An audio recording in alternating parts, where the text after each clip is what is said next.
Ndabaramukije cyane bakunzi ba Tubipfurije TV na cyane mwebwe abakunzi b'ikiganiro yaga muganga, kimwe mu biganiro bitari bike sanzwe ndabashikiriza ku rubuga rwitwa Tubipfurije TV, aho kino kiganiro gifise intumbero nyamukuru yo gusangira n'abakunzi bacu ibijanye n'impanuro ntungamagara hamwe n'inyigisho ntungamagara, kuko murabizi neza atamagara meza nta buzima, nta kubu, nta kazoza.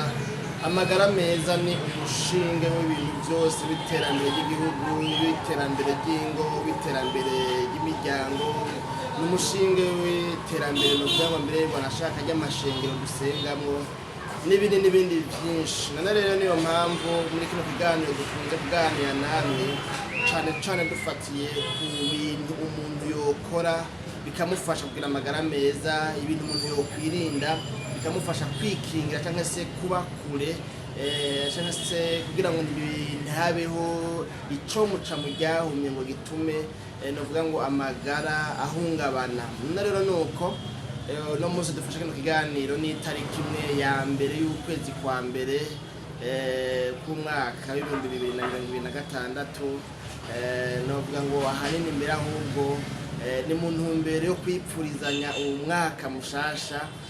Niyo ntumbero inzanye muri kino kiganiro. Abatari bake kumbure mwaronsa akaryo kugenda guhimbaza Imana, muyishimira, muyitazira ku vyiza ntangere yabakoreye, ingene yabazigamye uyu mwaka warenganye, kandi n'ingene mushoboye kuwusozera mufite amagara meza.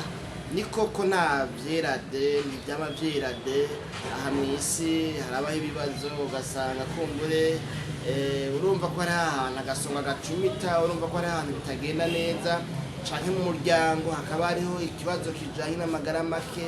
Ushobora kuba kumbure ufise n'umurwayi arwariye mu bitaro, bikaba bitakunze yuko kumbure uno mwaka usozera amagara yifashe neza, akaba yasozereye uyu mwaka warayurenganye ejo haheze, novuga ngo amagara mukitse. Ibyo byose hamwe n'ibindi bitandukanye bitari bike twashoboye guhura navyo muri uno mwaka warenganye, ni bimwe muri byinshi novuga ngo dukwiye kwihanganira, kubera ko nyine ariko bimeze mw'isi. Ariko mugabo ibihe bigenda bikuranwa, niko ubundi yavuze ngo ibihe bigenda bikuranwa ku muntu, hamwe aranezerwa ahandi akababara. Ibihe rero ngo vyama bigenda bikurakuranwa ku muntu, ntivyama ari bimwe na bimwe. None rero mu kiganiro yaga muganga jewe sanzwe ndakibashikiriza, ndabipfurije umwaka mushasha. Uyu mwaka w'ibihumbi 2026 uzobemwo ivyiza ntangere, na cane duhereye ku magara meza, novuga ngo ku rugero rusumba urw'iyindi myaka yose.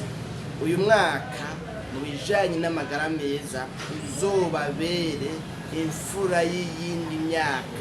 Uyu mwaka uzobe umwaka w'amagara meza mu buryo budasanzwe, gutyo muze muronka ingene novuga ngo muhahira imiryango, muhahira abana, murondera kazoza k'imiryango yanyu n'akazoza kanyu, kugira ngo bize bikunde mubashe gushika novuga ngo ku ntego, ku ntumbero, ku mbona kazoza, voilà, ku mbona kazoza, kuri vision mwipfuza gushika kwa. Hana jewe nipfuza ko uyu mwaka wa 2026 hari ibizohinduka, haba muri bino by'ibiganiro, haba mu buzima bwa misi yose, haba mu kungena umuntu abayeho, haba mu byo umuntu yipfuza gushika ko bitari biki birahari. Ugasanga kumbe umuntu no kwandika yaranditse aravuze ati nipfuza gushaka uno mugambi n'uyu, hanyuma naho umuntu atokwandika ugasanga bifise mu mutwe, ugasanga novuga ngo afise structure y'ingene bisiriktiye. Rero uyu mwaka hariho byinshi nanje nipfuza gushikako, hanyuma kandi hariho n'ivyo namwe byinshi mwipfuza gushikako. Rero ndabibipfurije muze mubishikeko, muze mugira amagara meza, muze mururanirwe. Hanyuma mugabo kandi wewe ukiri mushasha kuri Tubipfurije TV, ufyonde kuri sabone canke subscribe, ntaco bitwaye, kugira ngo ushishikare kubana natwe muri bino biganiro birimwo inyigisho ntungamagara n'impanuro ntungamagara.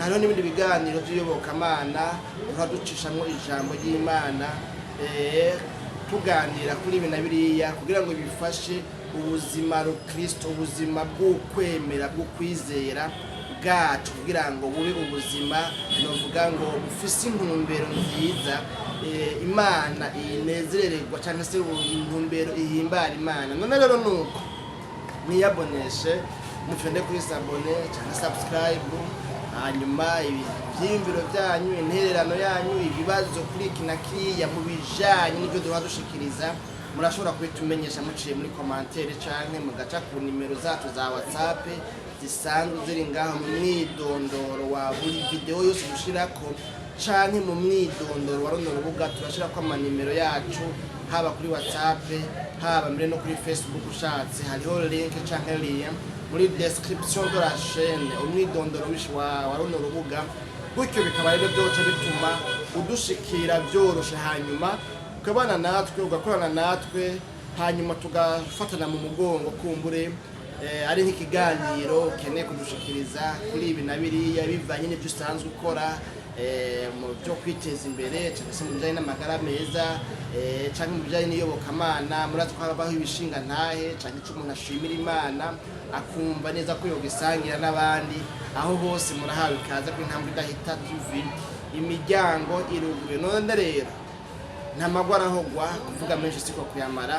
Intumbero ya kino kiganiro na tugomba kuyisoreza, twari dutumbereye novuga ngo kubipfuriza umwaka mushasha mwiza, muze murambemwo mu magara meza, mugiremwo umugisha, mugiremwo amagara meza, hanyuma muze mushike ku ntumbero no kwiyereka no kumbona kazoza ahubwo y'ibyo mwipfuza gushika ko. Jewe narinde namenye namwe muri kino kiganiro rero, nkaba nitwa Imana irambona, nkaba ndabasezeye naho utaha mu bindi biganiro byose bisanzwe bicishwa cyangwa se bitambutswa kuri Intambwe Idahita TV.